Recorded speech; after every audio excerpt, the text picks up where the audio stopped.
संत कथा सुना रहे थे। एक सज्जन का नाम था दानचंद।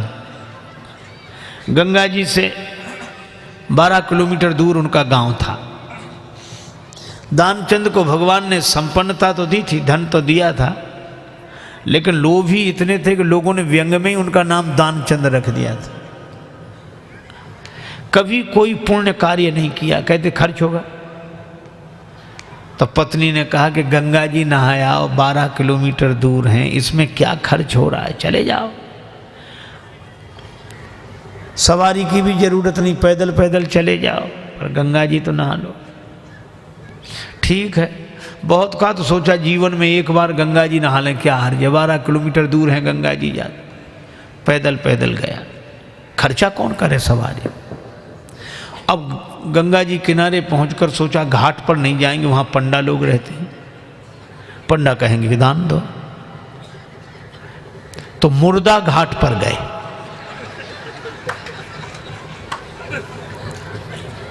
अब मुर्दा घाट तो खाली रहता, कभी कभी दुनिया में अपने घर में कोई सीट खाली करता है तो मुर्दा घाट भरता है, बाकी तो खाली है। सोचा ये ठीक, न पंडा का झंझट, न दान का, न पुण्य का। गए सो कपड़े उतारे, इधर उधर देखा कोई नहीं है, सोचा डुबकी लगा ले। सो जैसे ही प्रवेश किया, डुबकी लगाई। अब कथा बड़ी सुंदर है, भगवान को हंसी लगी कि इतना लोभी आदमी नहीं देखा। तो भगवान ने सोचा कि चलो आज हम इसको छकाते हैं। तो दानचंद ने देखा इधर उधर कोई नहीं था, पर गंगा जी में जैसे ही डुबकी लगा के और बाहर निकले, वैसे ही पंडा के रूप में भगवान उपस्थित। यजमान की जय हो।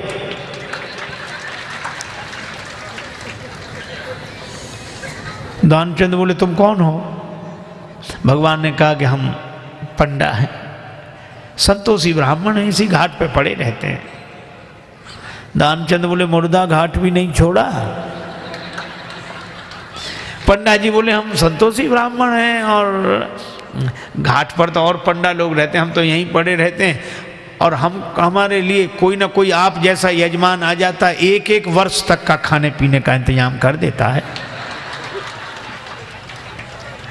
दानचंद बोले 1-1 वर्ष इंतजाम?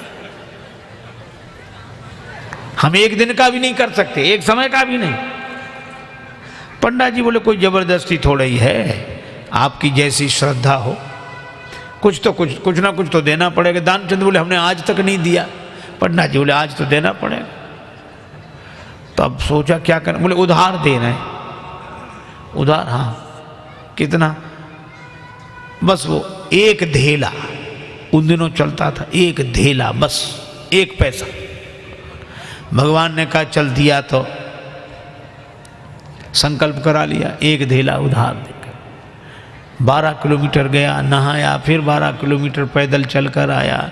शाम होने को आई, थका हुआ दानचंद बेचारा घर में भीतर सोने ही जा रहा था। तब तक दरवाजे पे आवाज आई, यजमान की जय हो। दानचंद का देखो कौन है। पत्नी बाहर गई, देख कर आई और बोली किसी पंडा से कुछ देने के लिए कहे आए थे? दानचंद जी बोले कहा था। बोले आ गए, बाहर आई हैं। दानचंद बोले आ गया वो? हाँ। दानचंद बोले कि कह दो कि अभी दानचंद बीमार हैं, 2-4 दिन बाद आना। पत्नी ने कहा कि वो तबीयत खराब हो गई, वो बीमार ज़्यादा हैं, आप 2-4 दिन बाद आना। पंडा जी बोले दान मिले चाहे ना मिले, पर हमारे संकल्प में वो हमारे यजमान बीमार हो, ऐसे संकट के समय यजमान को छोड़ना धर्म नहीं। हम भी यहीं रहेंगे जब तक वो स्वस्थ नहीं हो जाते, यहीं इंतजाम कर दे। आप तो सामग्री ला दो, हम तो बना लेंगे अपने हाथ से भोजन। पत्नी ने फिर जाके कहा, पर दानचंद भी अद्भुत आदमी, कहने लगा नहीं जा रहा ना। वो लोग कह रहे यहीं रहेंगे जब तक बीमार रहोगे। दानचंद बोला तो कह दो मर गए वो।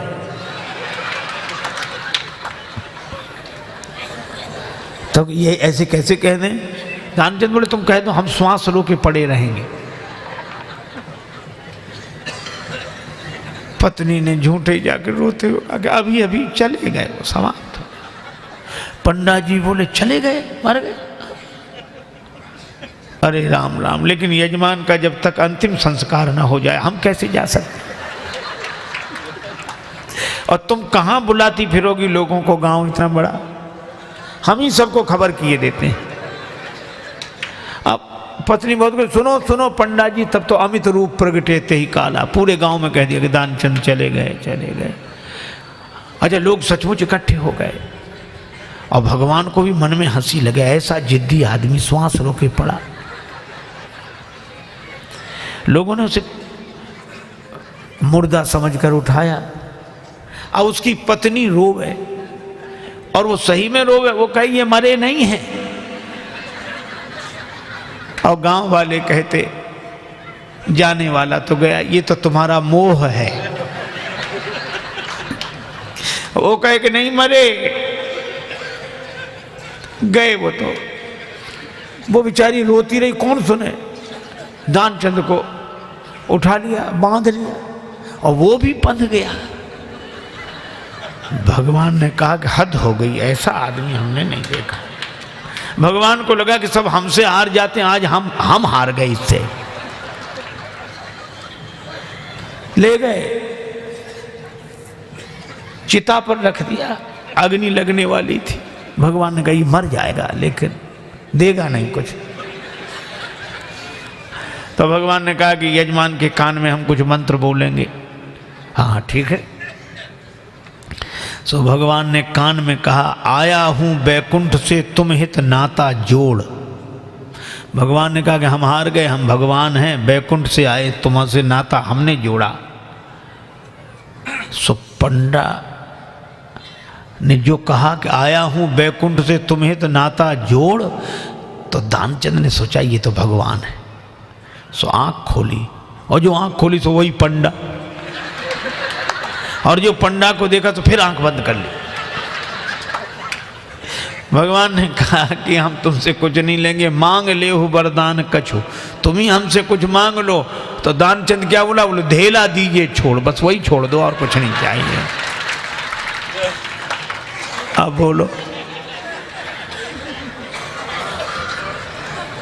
ये लोभ की अति, इतनी अति।